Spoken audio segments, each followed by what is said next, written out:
Hello from St Thomas More College. Here is our evidence of learning in video format because we felt that the students kind of adequately answered all of the things in the criteria, so I hope you enjoy and also our little subtitles to help you navigate through the criteria. Also, because of COVID, we haven't had a chance to do a lot of the service learning kind of social justice thing and collaborate with micro projects in South Brisbane like we had hoped. But the students have been participating in what we have to offer at the college in lunchtimes and after school, which has been really exciting, fundraising barbecues, and I'll insert the slide here, which has been getting up their hours. So thank you for your patience with that and enjoy. So do you want to start, Scott?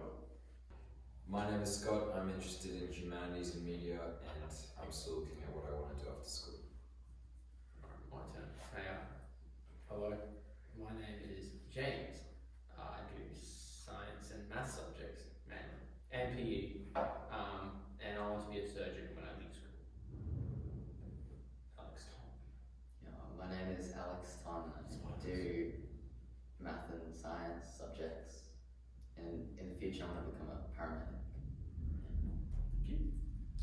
My name is Ella. My main subjects are maths and science.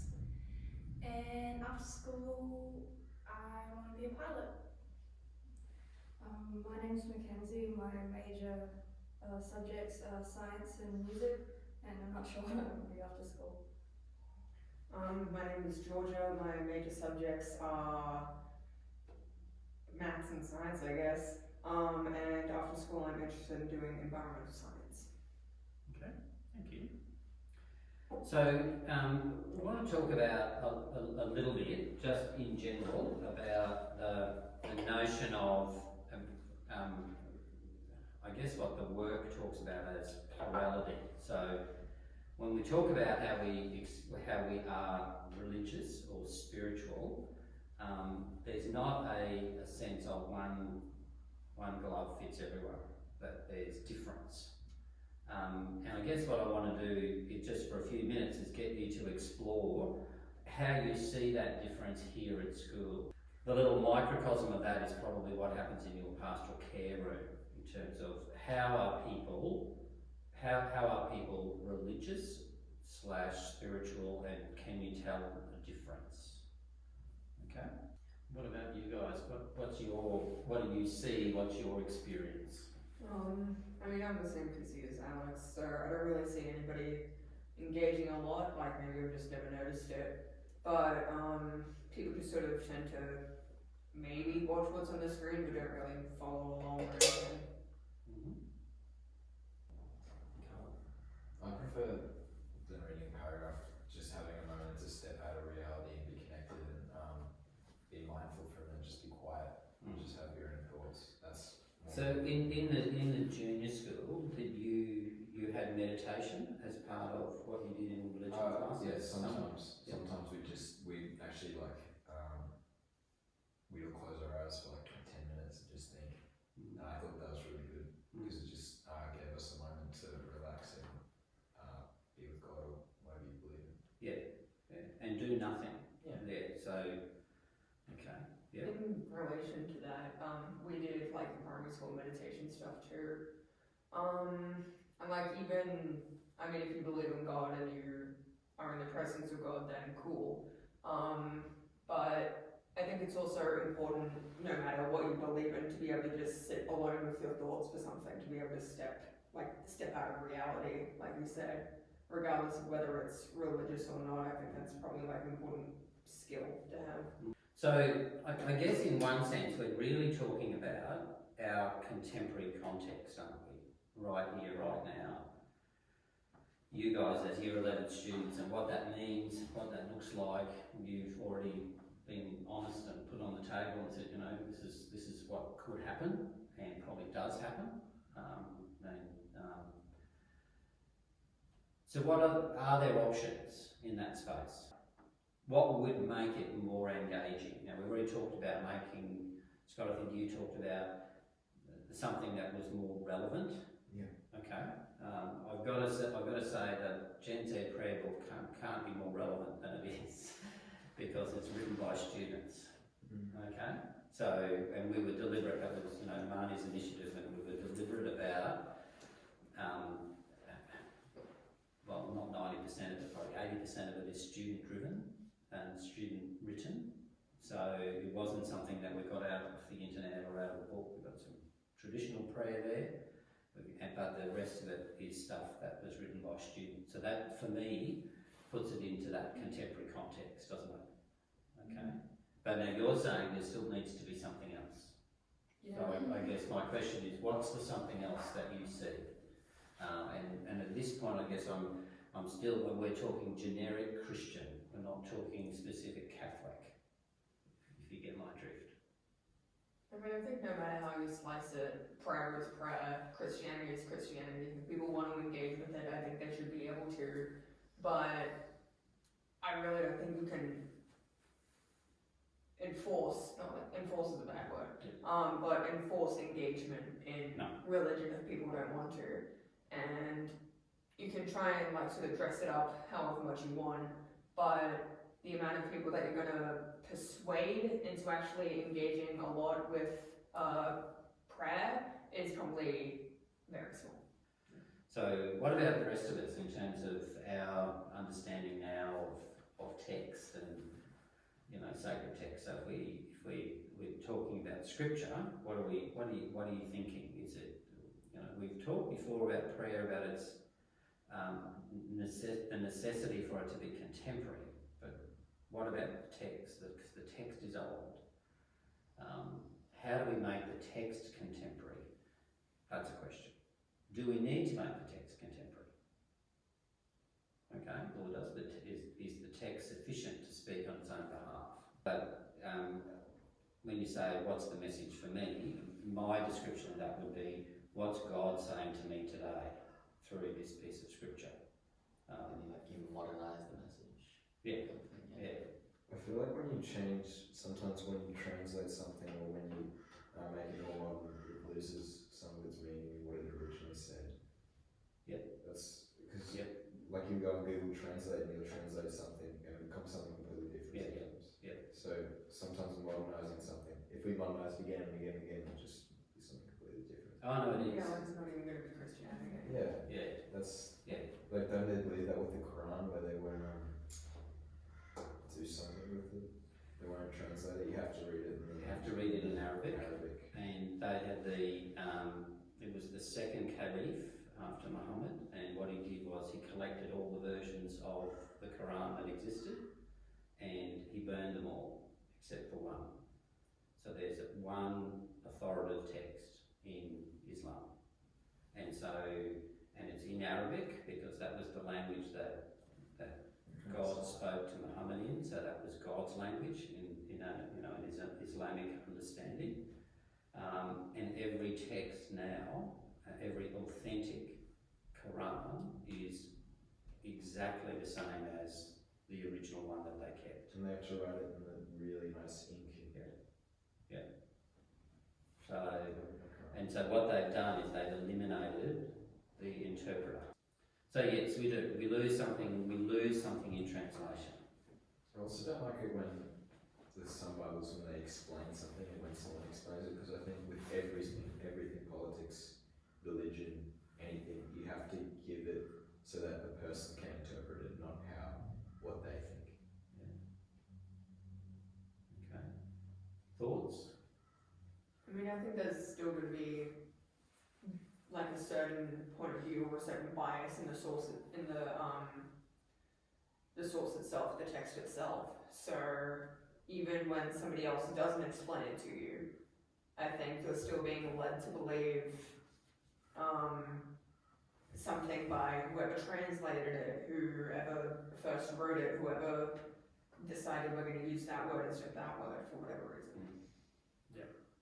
And that's the problem with translations, isn't it? And that's where in one sense, the Muslims have it over us, because they realise that if I'm the translator, I'm making decisions about the text, and I'm making decisions about what people who read the version that I write how they'll access the text. Whereas, and so what they did was they've gone, no, Now, I'm going to challenge you on that a little bit, because my wondering is really, if you don't understand, like I've just very briefly gone and picked out a few things about the prodigal son, which I'm assuming you didn't know. For me, that information actually enhances the story because I understand its original context. I'm still back with Alex in terms of I'm reading it to get my meaning and I'm reading it to listen to what God is saying to me in this moment. But by understanding the story better and understanding the context of the story, I can possibly hear God better. Okay. Any other thoughts about moral issues? What do you think? So we're talking about euthanasia. What are your questions, I guess, that sit with you when we talk about euthanasia? With euthanasia, I think a lot of it would sort of be older people, I'd imagine, because the human lifespan is just increased by so much. But we spend more of that time sort of deteriorating, I guess you could say, and that includes mentally. And so I would imagine a lot of people want to avoid the trauma both on themselves and their families from, Parkinson's, dementia, yada yada yada. And I think they should have the right to do that, because personally, if I knew that my mental state was deteriorating and would not be able to be saved before I died, I wouldn't want my family to remember what I wasn't. I want them to remember the person that I actually was, outside of dementia or Parkinson's or Alzheimer's or whatever the hell. So, when do you think that euthanasia is like a no-go? Like, absolutely don't agree with it. Just for someone who's depressed and doesn't want to live anymore. Like an irrational Yeah. decision. There's better ways to be happy than to take your own life. yeah. I think it's better to rehabilitate your life and become a better person and enjoy it more than just end it. Yeah, I'd sort of generally reserve it for things that are terminal or incurable or something along those lines. I think what is wanting you to go ahead with euthanasia is treatable, then you have to explore those other options first. And Marnie's alluded to this, there's a whole, I think, and please chime in, I think there's a whole other side to this as well, and it's about the other person. So let's assume I've got dementia, okay? I wouldn't know, so that'd be nice. But if I've got dementia, then there are people around me who love me, who have an opportunity to respond, and I'm going to use where I started. It's an opportunity for them to respond to what God is asking of them in that particular context. So I'm kind of taking it out of there is a solution, and I'm saying there's another way to be. Now I know a couple of people, one couple that I know up the North Coast who had their eldest child, she never spoke, she was blind, she had to be fed, she never walked, she was bedridden. She was supposed to die within 2 or 3 years of birth. She lived to 23, and they kept her at home. They had respite, so that they could have a break, but they cared for her because they loved her. And it was one of those things that when you look at it and you think, how is that even possible? But it was, and it was tangible, and it was real, and there was no way they were going to do anything except continue to do what was necessary. Okay, they weren't doing anything extraordinary to keep her alive, so they were feeding her and whatever else. So we're not called upon to do something that's extraordinary to keep someone alive, but we are there is a sense, and I look at this couple, they're not Catholics, they're practicing Lutherans, and they're just the most wonderful people, and they are so giving and so generous, and their lives have been enhanced by this 23-year, what most of us would just be appalled at, but their lives have been enhanced by that. And then I want to go to the next stage and say, you know, like from my, you know, now talking Catholic, my Catholic Christian perspective, you know, we talk about the fact that Jesus suffered for our sake. I believe it's possible that the pain that I might suffer, and I'm never in pain, can I tell you? I'm just extraordinarily lucky. But the pain that I might suffer, I can add to and to the suffering of Jesus, in a sense, in a theological sense, is what I'm saying. That it doesn't necessarily have to be a bad thing. Cases that we've talked about, you know, when you're talking about dementia, so that's extraordinary, and you know that there's a whole other discussion around those. But for each of us, I want to suggest to you that pain, discomfort can be something that makes us better. Okay, and it's a bit like, you know, if only I stretched before I got on my bike, but I never do. But in order to, if I'm playing sport and I stretch before I go and play netball, I stretch to the point where it starts to hurt a little bit.